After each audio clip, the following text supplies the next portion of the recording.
There are many things I love about Christmas. Christmas lights and shortbread are probably the top two. I've already been to Bouchard to see the lights, and I will go again.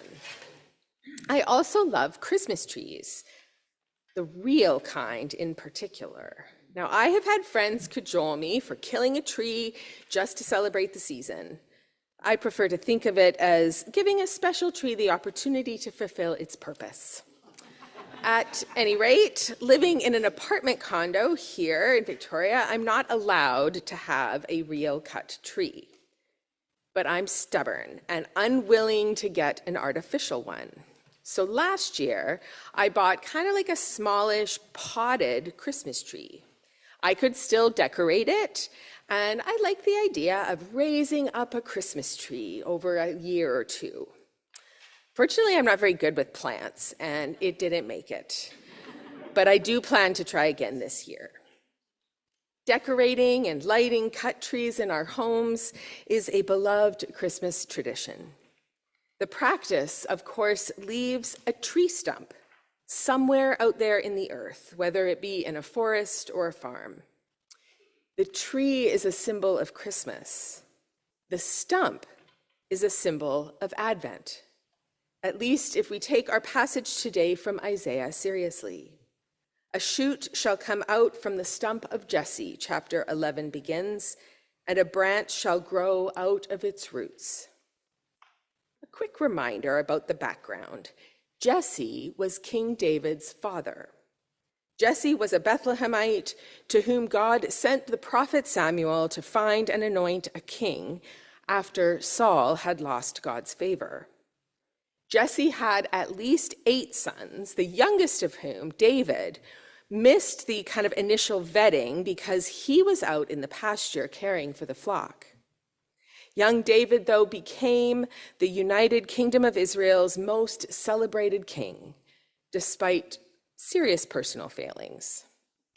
But God promised David an everlasting kingdom. History, however, is not simple or straightforward. Things change. And by the time of Isaiah, David's kingdom was divided, and the Assyrian Empire was a serious threat. The full destruction of King David's legacy wouldn't come for another century or so, but it was already badly shaken.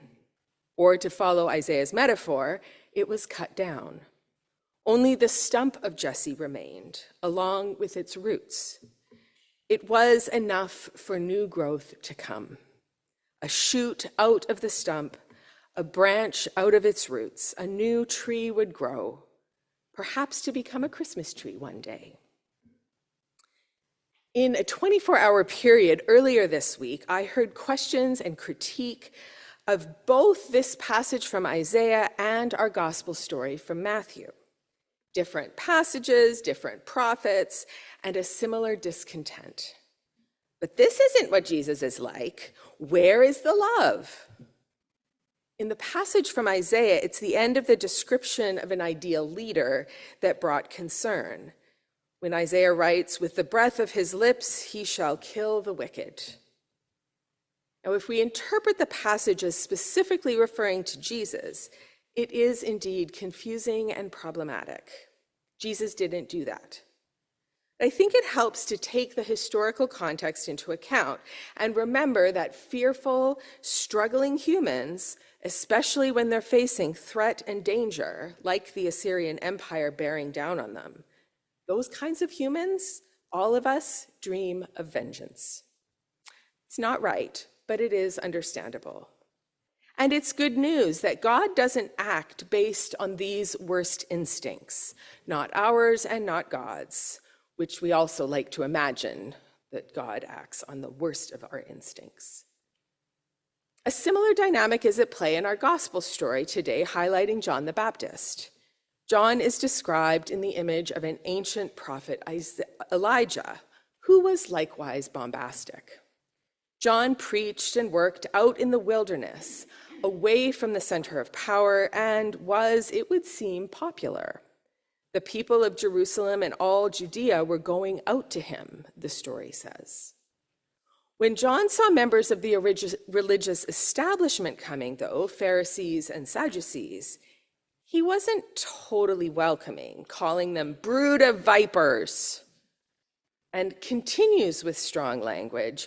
Who warned you? Bear fruit worthy, do not presume. And then harkens back to the metaphor of the tree and its stump. Even now, John warns, the axe is lying at the root of the trees. Things change, John warns them. What side of history do you want to be on?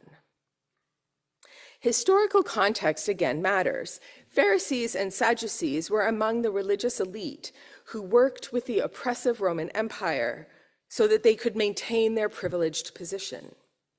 That place, though, was precarious because to resist or revolt with their own people was dangerous. Being on the side of justice for the masses meant giving up their comfortable and privileged existence at best.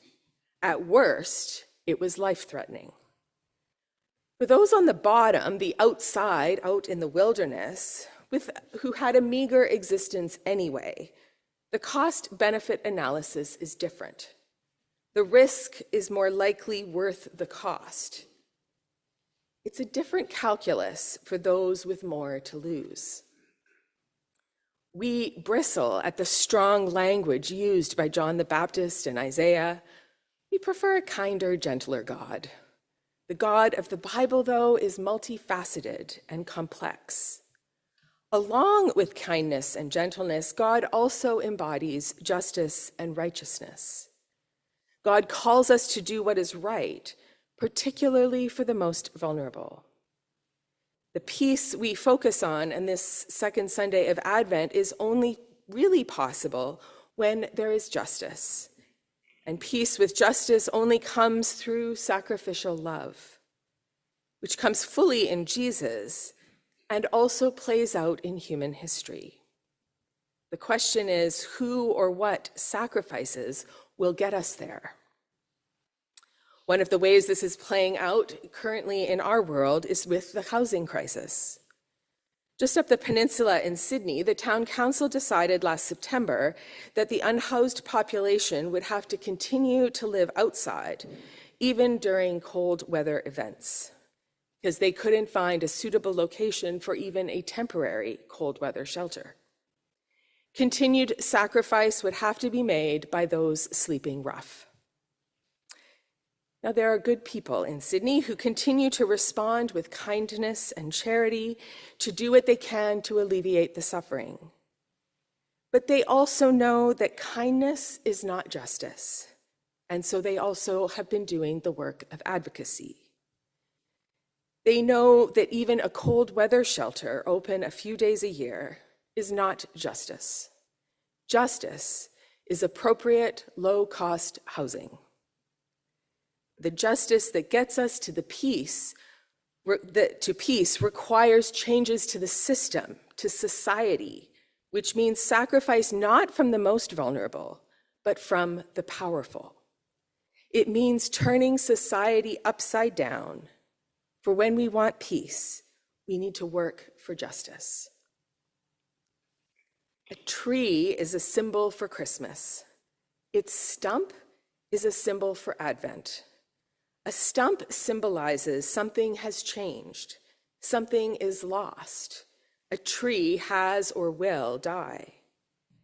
And that same stump represents hope for new life, however small or uncertain or different than it was before. As we enjoy our Christmas trees this season, as I certainly will, with their twinkling lights, may we also remember their stumps. And as we wonder and wrestle with the words of prophets like Isaiah and John that call us to let go of what has been and look toward what could be when justice and kindness meet to make peace.